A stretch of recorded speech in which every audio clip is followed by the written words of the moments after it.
नमस्कार, आदाब, सत श्री अकाल। मेरा नाम है शुभेंदु प्रकाश और आप देख रहे हैं अवेयर न्यूज़ 24। आज मैं जिस शख्सियत से आपको मिलवा रहा हूँ, एक आकर्षण का कुछ चीज़ें केंद्र बन जाती हैं कि ये व्यक्ति ऐसा क्यों कर रहा है और ये व्यक्ति इस काम को क्यों प्रैक्टिस करता है।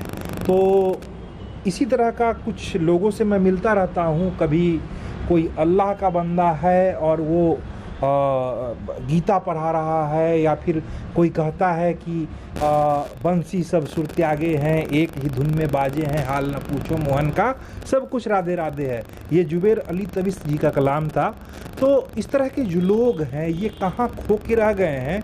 और अभी का जो दौर है उस दौर में आप देखेंगे हिंदू मुस्लिम, कभी वो तो कभी अभी अग्निपथ, तो पता नहीं क्या, तो रोज़ कुछ न कुछ होता रहता है।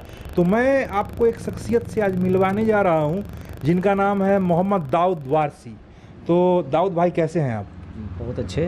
आपके चैनल की तरफ से पूरे दर्शक लोगों को मेरे तरफ से नमस्कार, सत श्री अकाल और आदाब। दाऊद भाई, मैं आपसे कुछ पूछना चाहूँगा और पूछने का जो मेरा जो मर्म है, ठीक है, कि ये जो प्रोफेशन है आपका एस्ट्रोलॉजी का, ठीक है, एस्ट्रोलॉजी कहीं ना कहीं हिंदू सभ्यता से आती है, तो इसको आपने कैसे चुना, क्यों चुना? ये बड़ा एक मेरे लिए हमेशा से एक क्यूरियोसिटी का प्रश्न रहा कि ये क्यों, ये पामिस्ट्री या फिर आप जो ये रत्न देते हैं या फिर जो अंगूठियाँ जो लोगों को पहनवाते हैं। मैं डिस्क्लेमर दे दूं कि हम लोग का कोई मकसद, मेरा कोई मकसद अंधविश्वास फैलाने का नहीं है। बहरहाल हम दाऊद भाई ज्योतिष शास्त्र या फिर एस्ट्रोलॉजी जो साइंस जो कहते हैं, तो उस पर क्या पॉइंट ऑफ व्यू है मोहम्मद दाऊद वारसी का? देखिए, ज्योतिष शास्त्र एक साइंस है, बिल्कुल ये साइंस है। इसमें कहीं अंधविश्वास का शब्द जो होता है सटीक नहीं बैठता है जी। और मैं ये कहना चाहूँगा कि किसी समय में मेरे रोजी रोटी का कोई साधन नहीं था जी। और मैं देखा कि मेरे लिए क्या रास्ता बनेगा, तो मैं बनारस जाकर इसका कोर्स किया। और उसके हमारे गुरु रहे स्वामी गजानंद नैना, जो एक ब्राह्मण परिवार से आते हैं। मेरा नाम उन्होंने पूछा, मैंने बताया मेरा नाम मोहम्मद दाऊद वारसी है। तो उन्होंने बोला एक संस्कृत जानते हो? मैंने कहा बिल्कुल, संस्कृत पढ़ता हूँ, जानता हूँ, समझता हूँ और कभी कभी बोल भी लेता हूँ। बहुत हंसे। हंसने के बाद उन्होंने कहा कि तब तो बेटा ये हमारे लिए पहली प्राथमिकता होगी कि तुमको मैं ज्ञान दूंगा जी। क्या तुम यहाँ रख सकते हो? मैंने कहा कि ज़्यादा दिन तो नहीं रह सकता हूँ, चूँकि मैं उतना साधन लेकर नहीं आया हूँ, मैं समझने आया था। तो बोले कुछ नहीं, यहाँ महीने 2 महीने रहना है, एक कोर्स होती है और इस कोर्स को तुम्हें अध्ययन करो। मैंने कोर्स अध्ययन किया और गुरुजी ने मेरे बारे में जो पहला सवाल किया था कि तुम श्लोक कोई सुनाओ। तो मैंने श्लोक सुनाया कि गुरुर ब्रह्मा गुरुर विष्णु गुरुदेवा महेश्वर गुरु साक्षात परम ब्रह्म तस्मै श्री गुरुवे नमः। तो उसके बाद कहे कि तुम्हारा तो उच्चारण बहुत अच्छा हो रहा है, संस्कृत में और कुछ बोल सकते हो, जो आप दीजिएगा पढ़ने का वो हम पढ़ सकते हैं। इसके अलावा उन्होंने दिया कुछ पढ़ने के लिए और हम पढ़े, सुनाए। उन्हें कहा कि बहुत अच्छी तालीम तुमने हासिल की, उर्दू भी जानते हो? मैं उर्दू जानता हूँ, लिखना नहीं जानता हूँ, पढ़ना नहीं जानता हूँ, क्योंकि मैं समझना जानता हूँ। और ये मेरे ख़ानदान की उपज में लोग बोलते आए तो मैं समझता, चूँकि मेरे फादर वेटनरी डॉक्टर थे। और उनका ट्रांसफ़र जहाँ वहाँ उर्दू की पढ़ाई नहीं होती थी, अरबी की पढ़ाई नहीं होती थी। मैं अंग्रेजी माध्यम, संस्कृत माध्यम से अध्ययन किया और संस्कृत से भी हमने पढ़ाई पढ़ा, इंग्लिश से MA। एस्ट्रोलॉजी में कोई आपने डिग्री, कोई कोर्स किया है क्या? कौन सी डिग्री? वो एक डिग्री, एक कोर्स होता है जो 1 साल का कोर्स होता है, पाठ्यक्रम कोर्स बोलते हैं उसका। 1 साल का पाठ्यक्रम कोर्स होता है, स्वामी गजानंद नैना के खंडपीठ बोलता है। बना कोई सर्टिफिकेट वगैरह भी मिलता है? जी, सर्टिफिकेट भी मिलता है, बेजाबते सर्टिफिकेट है। उसके बाद उन्होंने मतलब कि डिप्लोमा टाइप का ये कुछ इस तरह का है। तो कब से आप ये प्रैक्टिस करना शुरू कर दिए थे ज्योतिष? ये हम 1992 से शुरू किए। 1992 बता रहे हैं। तो 1992 से आप एस्ट्रोलॉजी में मतलब कि ज्योतिष में क्या क्या आप मतलब कि क्या क्या करते हैं? कि सबसे बड़ी बात होती है कि ज्योतिष शास्त्र को लोग नहीं समझ पाते हैं। आम भाषा में लोग कहते हैं कि ये जो पामेस्ट्री होती है उस पर लोग यकीन नहीं है, लेकिन हकीकत क्या है कि पामेस्ट्री के बारे में लोग, एस्ट्रोलॉजी और पामेस्ट्री दो शब्द हैं और दोनों का दो मायने। पामेस्ट्री हस्तरेखा विशेषज्ञ होता है और हस्तरेखा विशेषज्ञ जो होते हैं वो सही आकलन करते हैं, गणना करते हैं। उसकी आकलन जो होती है, गणना जो होती है, फलादेश जो होता है मतलब सटीक बैठता है। अब रह गई, आपने सवाल जो बहुत मज़ेदार हमसे सवाल किया है, मैं जनता के बीच ये कहना चाहूँ, दर्शकों से कहना चाहता हूँ। बहुत लोग कहते हैं नहीं भाई मैं अब कुंडली दिखा लेता हूँ और कुंडली से मेरी सब कुछ सही फलादेश होता है। मैंने पूछा, इसमें एक सवाल आती है कि कुंडली में समय होता है, समय का निर्धारण होता है, इसमें दो समय होता है। एक होता है बच्चा जब जन्म लेता है, दूसरा समय होता है जो नाल काटा जाता है। तो what is the point of the real time for your कुंडली फंक्शन? कुंडली फंक्शन के लिए आपका कौन सा टाइम निर्धारण किया गया? समय का समय महत्व है, महत्व। तो उसमें कुछ लोग जन्म से तो माँ का जुड़ा हुआ है नाल से, तो उसका फलादेश सही नहीं आता है। इसलिए हमारे गुरुदेव स्वामी गजानंद नैना जी, उन्होंने कहा कि देखो बेटा ऐसा है कि फलादेश सही होना चाहिए। तो हस्तरेखा के बारे में उन्होंने हमें टोटल, चूँकि हम स्पेशली हस्तरेखा विशेषज्ञ हैं, इसके बारे में जहाँ कहीं से भी सवाल पूछा जाएगा मैं बताऊंगा। कुंडली पर मेरी अटूट मैं शिकायत नहीं कर रहा हूँ, मेरी विश्वास नहीं। कुंडली का कहीं ना कहीं मतलब कि किसी को टाइम याद नहीं है, किसी को समय और डेट का वो सही है, लेकिन सही समय का निर्धारण नहीं होने की वजह से उसका फलादेश नहीं है। बहरहाल ये दाऊद भाई हैं और ये एस्ट्रोलॉजी करते हैं, एस्ट्रोलॉजी, पामिस्ट्री, रत्न वगैरह भी देते हैं।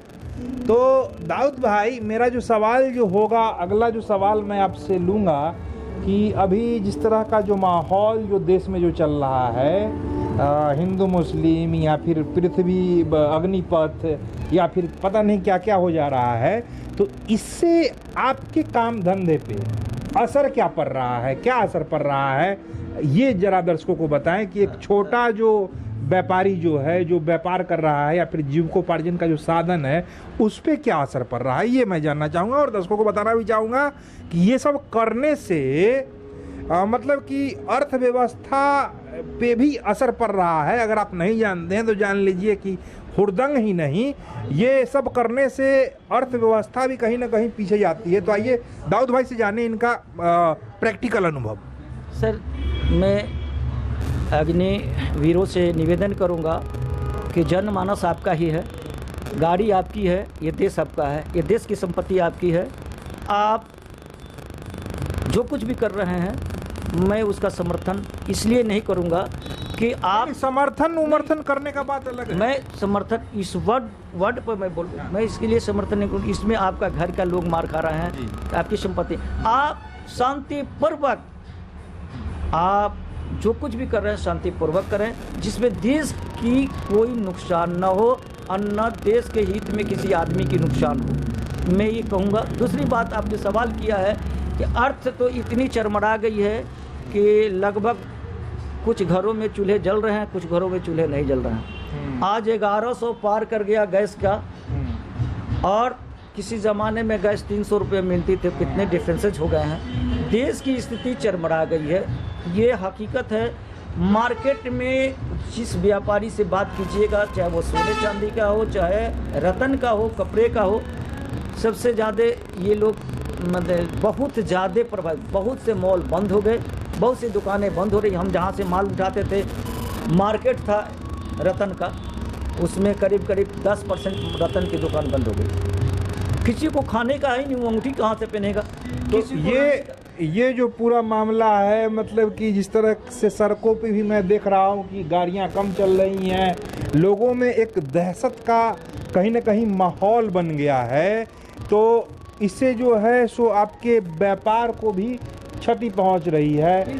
तो मैं सभी लोगों से अनुरोध करना चाहूँगा कि भाई कीजिए जो प्रदर्शन करना है, लेकिन इस तरीके से नहीं कि भाई शहर ही बंद हो जा रहा है, या फिर सरकार को सुनाइए।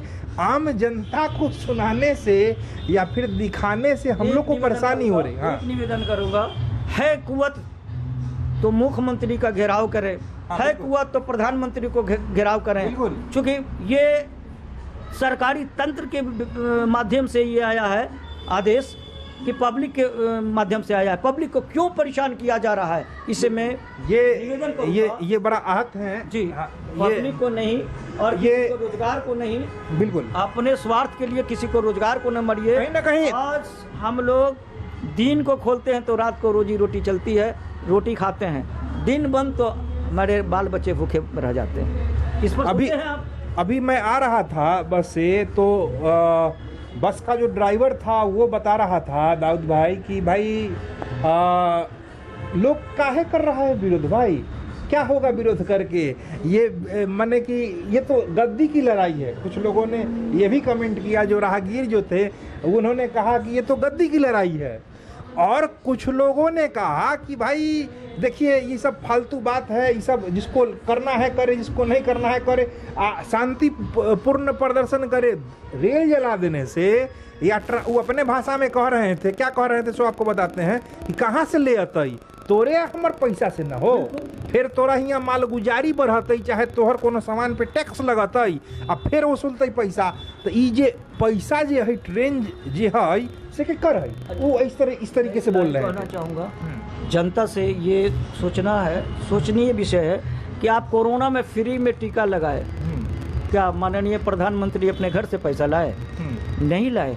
तेल में आपने पैसा दिया ना, चाहे वो डीजल में दें, पेट्रोल में दें, या सरसों तेल में दें, या रिफाइन में दें, जस्ट डबल हुआ पैसा तो आप दे रहे हैं। लेकिन आपको समझ में नहीं आता है कि आप कहाँ से पैसा, हमारा नुकसान नहीं, आपका तो हमेशा नुकसान हो रहा है। आपसे सोचिए समझिए, अपना नुकसान न करें। मैं निवेदन करूँगा, हम यहाँ के अग्निवीरों से निवेदन करूँगा कि अपने घर को न जलाएं, अपने संपत्ति को न जलाएं और शांतिपूर्वक इसका प्रदर्शन करें। आप सरकारी तंत्र जहाँ है वहाँ जाकर घेराव करें, फ्लैग मार्च करें, कैंडल जलाएं, शांतिपूर्वक करें, किसी को हताहत न करें।